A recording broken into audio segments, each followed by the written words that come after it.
Nobody's saying this in a very loud voice, but we're all still kind of saying it about Anthony Barr. Mike Fisher reporting from Frisco, home of the Dallas Cowboys. Thank you for being part of what we do here in Fish Nation on CowboysSI.com and here on the Fish Report on Twitter. The Dallas Cowboys have the cap room. The Dallas Cowboys roster has the need. And yes, the Dallas Cowboys still have the idea of Anthony Barr on the table. The Cowboys' tolerance for La'el Collins following the suspension last season dipped to the point where he was a post-June 1 cut. That cap figure of almost $15 was deemed unmanageable, so away he goes, post-June 1 cut. He's now in Cincinnati, starting a new gig with a new deal, $7 million a year. That's a good value for them as long as La'el Collins' professionalism picks up. So here we are post-June 1. The reward has been delivered to the Cowboys in the form of $10 million with a cap room, boosting Dallas's space up to about $22 million, something the Cowboys have now been squatting on for more than a month. What to do with it? You know my view. We've expressed it before. I'll express it again, and then we'll try to advance the ball here momentarily.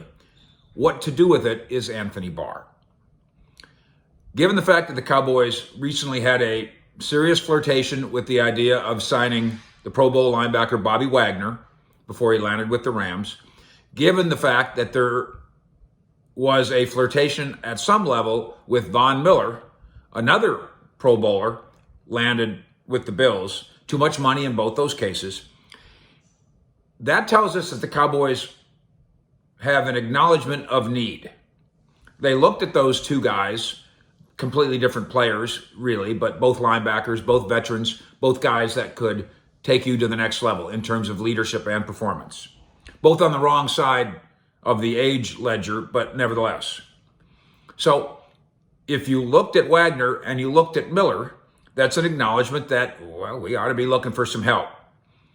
Barr is also 30, also a star caliber player for the Vikings, has his connection to the coaching staff, and as we speak here, still unsigned. Can there be a fit in Dallas? First, of course, is the money. He played at $10 million last year. 1 year, $10 million. Kind of a tag it on, prove it kind of deal with a Minnesota team where he's proven it for almost a decade. Is 1 year, $10 million too much? Or if you're really a Super Bowl hopeful, and if you've got Jerry Jones, who recently told me, oh, I'm still reckless. Mr. Mike, I still got reckless in me. Is the number just right? Or something a little less than that? Just right. There is the question of where exactly he plays. The Cowboy linebacker room led by Micah. They re-signed Leighton Vander Esch in a good deal. Jabril Cox telling us he's coming back from injury and plans on being on the field first day of training camp. We'll see. You got Micah Parsons, maybe the best linebacker in football, best used as a chess piece. If there's another linebacker available who can do some of those kind of things, well, maybe Micah's more available to go be a pass rusher, except for this.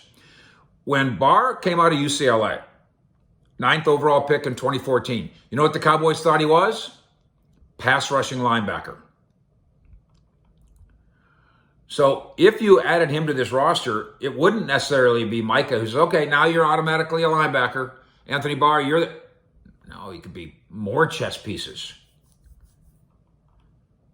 Anthony Barr's rookie season, 70 tackles, 4 sacks, 2 forced fumbles, and a touchdown. And then in 4 straight seasons, 2015 through 2018, Barr, Pro Bowl, Pro Bowl, Pro Bowl, Pro Bowl. He did that under the supervision, by the way, of Minnesota defensive coordinator George Edwards, friend of the show, now a Dallas assistant. So here in Frisco, sources have long acknowledged to us interest in Barr. And in one of my conversations with somebody in the building, the idea was, yeah, a Micah helper, kind of a Micah light. He could do some of those things. Weak side linebacker, rush the passer, drop into coverage, veteran presence, and the Cowboys are aware. So now, here's the advancing of the ball. DallasCowboys.com, our friends over there, Nick and Kyle, both in a mailbag, both used the phrase, still on the table. Both of them use the same exact phrasing for the idea of Anthony Barr. Now, we can go get into the yeah buts and the ifs, but that confirms what we've been told for more than a month now, that the Cowboys have an interest at some level with Anthony Barr, in Anthony Barr. And still on the table, coming from those two reputable in the building guys, carries some weight with me and I'm sure with you.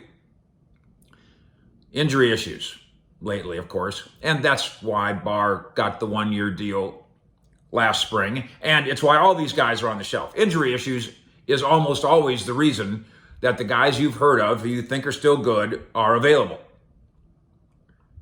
But the longer he stays on this shelf, the more viable this idea, in my mind, becomes. Dallas, for all the cap-related criticism it gets, is actually really successful when it comes to the cheap, short-term signing of vets trying to rehab their career. Look at the Cowboys defense today. Curse, Hooker, Van Der Esch, Watkins, Fowler. There's 1, 2, 3, 4, 5 guys. That's 5 possible starters on cheap, short-term signings. You could almost throw Jordan Lewis in there. He kind of qualifies in that regard too.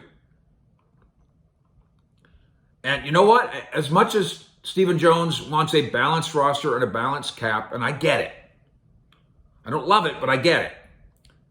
That room, $22 million, earmarked for future in-house signings. I get it. But isn't part of the purpose of saving money on Curse, Hooker, Van Der Esch, Watkins, Fowler, or shouldn't it be part of the reason to go sign a guy that can be affordable, fits a need, and makes a difference? That guy, still on the table, is Anthony Barr in Frisco with the Cowboys. Fish out.